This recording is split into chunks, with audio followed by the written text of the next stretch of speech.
Hello everyone, my name is Vitaly. It's good to be here. I love doing stand-up. Fucking stand-up, just a dude with a mic making jokes. It's great. No, stand-up is like my crack. It's like my version of crack because it feels incredible to just be able to come up here and just kill it for 8 minutes, or at least so I'm told. It's like my crack because every time I tell people I do it, they're like, "This is really what you want to do with your life." Yeah, it's a weird thing to do. It's kind of like exhibitionism. Is there anybody who doesn't know what exhibitionism is? No, everybody knows? Great. Okay, so it's like exhibitionism because when you're starting out, you're kind of nervous, just very, embarrassing to get up in front of people and go, "Here's my bit." But the more you do it, the more confident you get, so you try out some bigger venues, like a festival. You hope your parents don't find out. It usually starts out like as a hobby. You do it once a month somewhere on the outskirts of Rotterdam in a bar. And one day you get good and your boss calls you into the office. He says, "My children saw some of your work. We gotta let you go, man."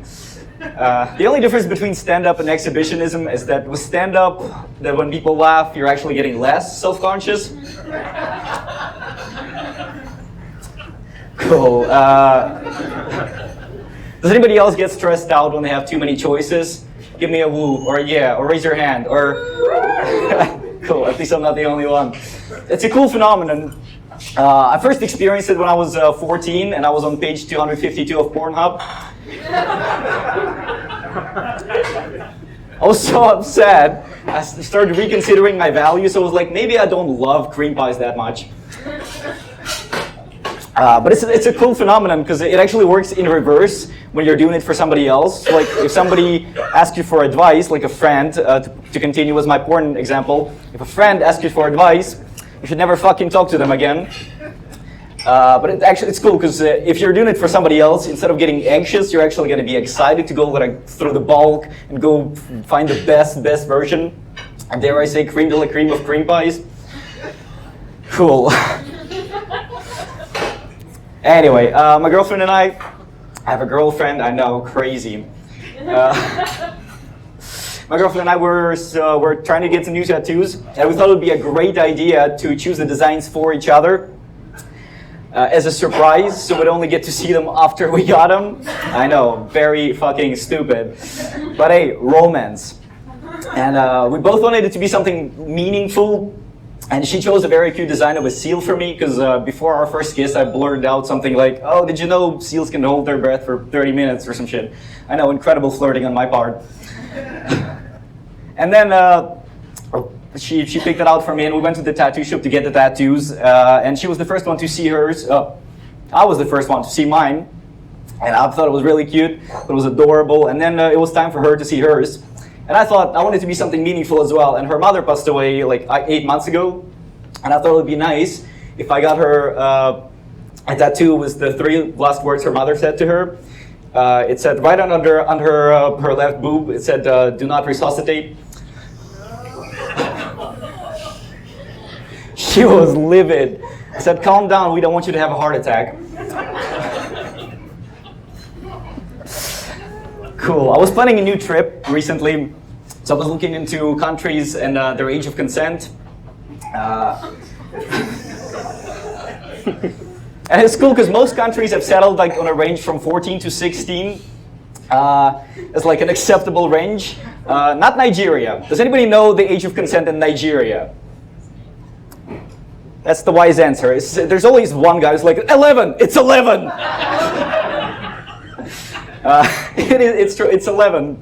Nigeria decided if it can understand sarcasm, it can have an orgasm. I bet that was the logic. Yeah, I feel like, it's fair. I had my first sexual experience when I was 11, but I feel like the rules should be different for a country where like an average guy can reach your stomach from either entrance.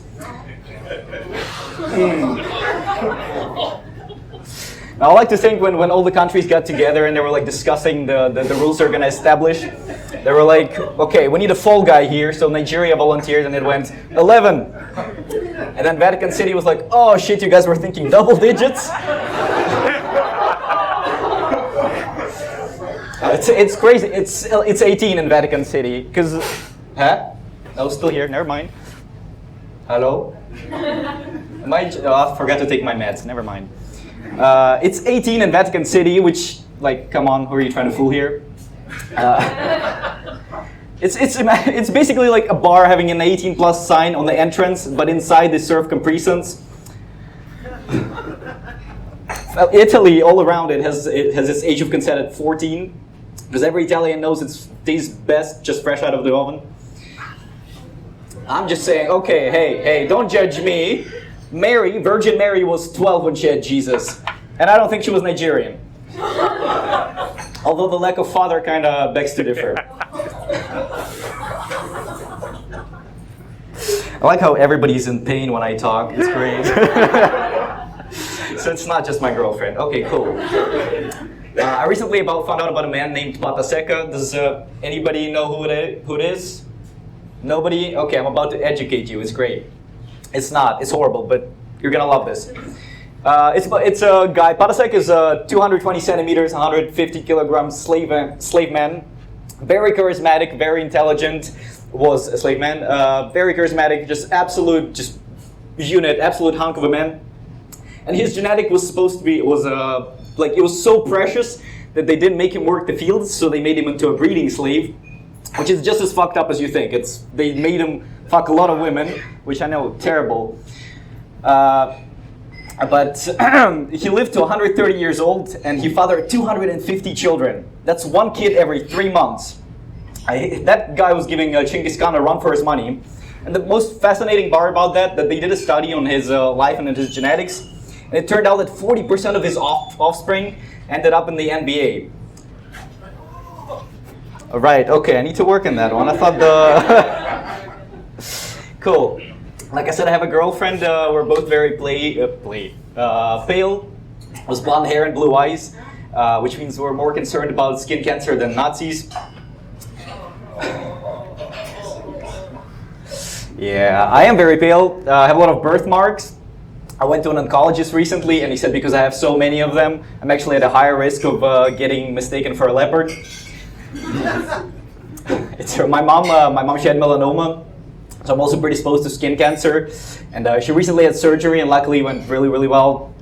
She still has skin cancer, but her titties look awesome now.